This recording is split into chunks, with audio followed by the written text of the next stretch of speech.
Ayan po mga kalingap. Mga kapatid ni Carla. Kumusta? Saan kayo? Ingat kayo, may mga asya na. Mainit pati. Ayan po kasama ko yung lolo ni Carla. Mga kalingap. Punta kami sa bundok. Sa Nyugan?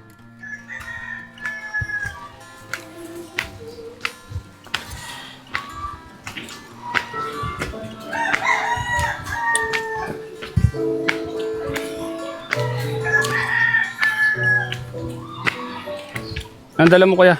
Tubig? Tubig. Kailangan may tubig doon, no? Mainit eh. Nakakapasok pala sa sakyan dito. Mataas kasi ano?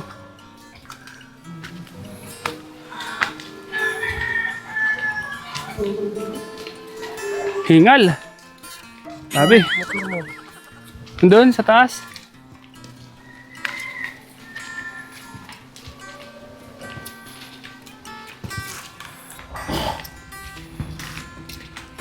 Yan po mga kalingap. Papunta po kami ng bundok. Kasama ko po yung lolo ni Carla. Magbubunot po kami ng nyug.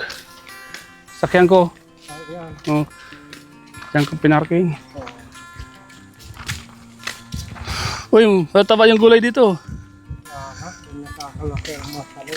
Bakit? Nakararbis. Kinukuha agad. Itlog lang kasi ang katapat niya, ano?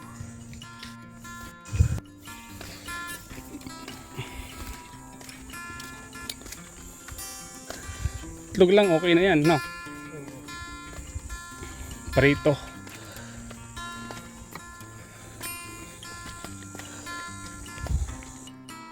Yan po. Buti ko hindi kaya nakakatsambang ahas, kuya. Alas. Nakakatsamba ka man? Ha? Nakalang ko lang yun. Gala, pero nakakita ka? Wala man. Wala.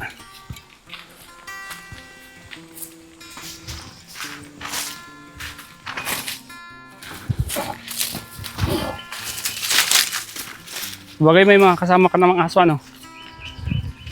Paglataan na niya kaya. Takbo na yan. Matulog siya. Mas maganda pa rin talaga pag may kasama kang aso. Bago ikaw ang makakita, aso muna. Mabubulabog agad sila, no?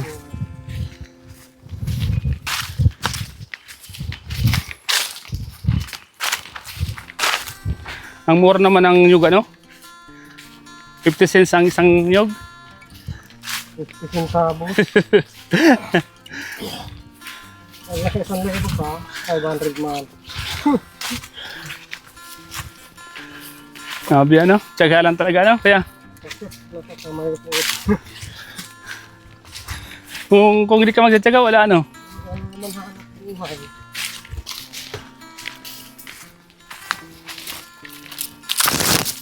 Kailangan magtiyaga.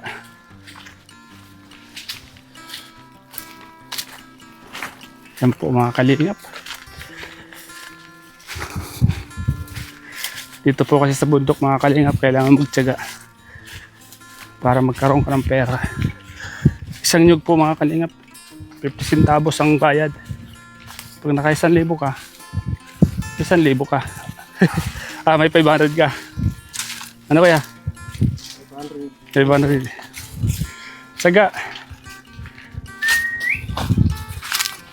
Babakbak mo ng kamay mo bago ka maka 500.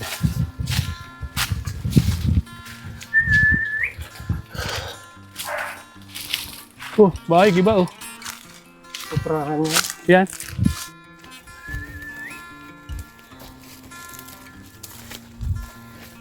Layo pa kuya.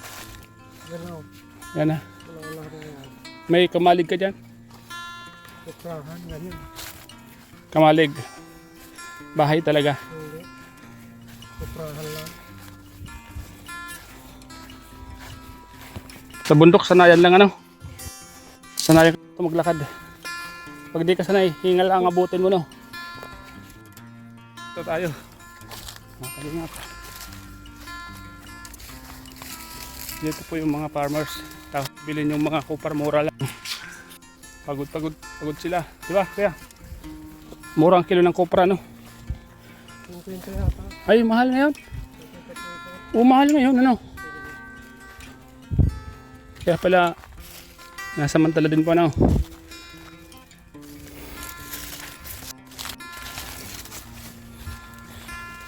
Pag di ka sanay umakit, pagod ta. Hingaling ka.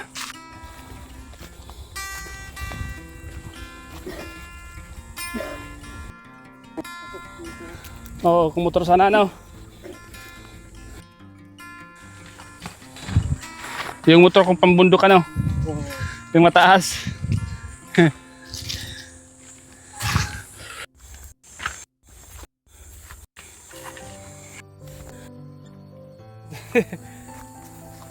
Di tayo sanay umakyat. Ngayon lang tayo ulit umakyat dito sa ganito. Kaya medyo inigal tayo. Nakita na natin yung kung bahay. Malapit na tayo sa bundok, oh.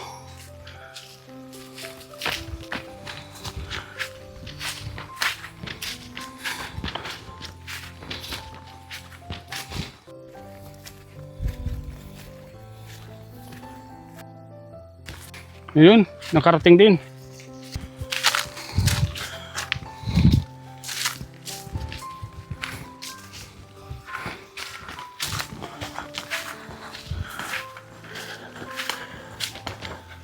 Grabe.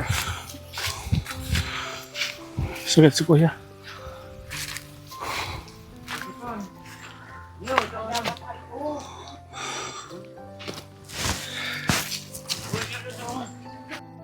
So ito na po mga kalingap, dumating na po kami kung saan si kuya magtatrabaho, ang lolo po ni Carla. Sa dami po niyang binubunutan ng nyog mga kalingap, alam niyo po ba kung magkano po ang isa? Ang isang nyog, kung magkano po ang bayad sa kanya? 50 centavos ang bayad po sa kanya dyan. So isipin niyo po, bago ka magkapera o bago ka magkaroon ng malaki-laking pera, kailangan mo munang bunutan lahat ng nyug na yan. Pag nakapagbunot ka ng 1,000 pieces, ay meron ka ring 500 pesos. Isipin niyo po mga kalingap. At sinubukan ko pong mag-try mga kalingap ng pagbubunot ng nyug. Ngunit mahirap po pala dahil sa napakatulis na pangbunot nito. Sa isang pagkakamali mo, maring dumaples at dibdib mo ang tamaan. Talagang mahirap mga kalingap. Tumawa na lang si kuya sa akin dahil sa tingin po natin ay madali, pero mahirap ang pagbubunot ng nyog. Sa tulis ba naman ng pangbunot niya ay napakadelikado nito. Muli ko kung sinubukan, pero talagang hindi kaya. Kasi iniisip ko, matulis. Pag dumaples ang nyog, maaring dibdib ang tamahan sa akin. Kaya minabuti ko na lang tumabis. Yan si kuya. Tingnan natin kung gaano lang kadali para kay kuya. Diba? Ganyan po kabilis. Diba mga kalingap? Madali lang kay kuya ang pagbunot ng nyog.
Maliban sa pagbubunot ng nyog, ay nagpapastol din si kuya ng kanyang kalabaw. Nagpapastol din ng kalabaw sa bundok. At sinamahan ko na rin siya sa pagpapastol. Sumama ako sa kanya sa bundok. Ganito kahirap ang ginagawa dito. Kailangan mag-iingat ka dahil posibilidad na may mga mababangis na hayop na pwede nating matapakan. Kita nyo naman po ang lugar kung saan pupunta ang lolo ni Carla para manguha at magpastol ng nyog. Mababa lang po ang bayad sa kanya. Sa isang nyog ay 50 centimos lang bawat isa. Kailangan magtiyaga para magkapera. Ayan yung kalabaw ni kuya, oh.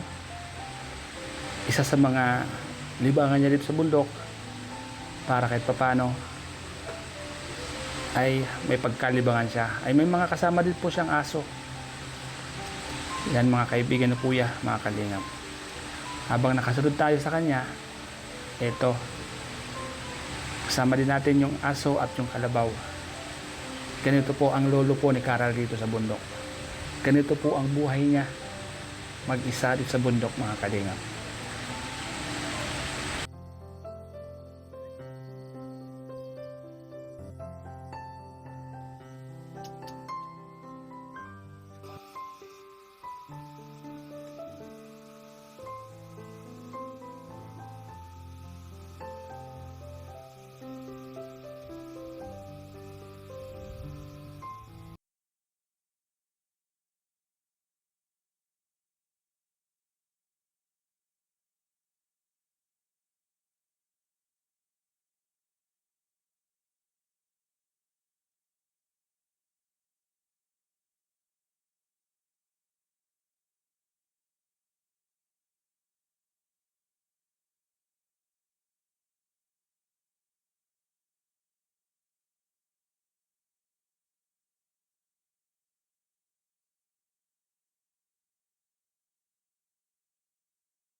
So yan po mga kalingap, ganito po ang buhay ni Kuya sa bundok, mga kalingap.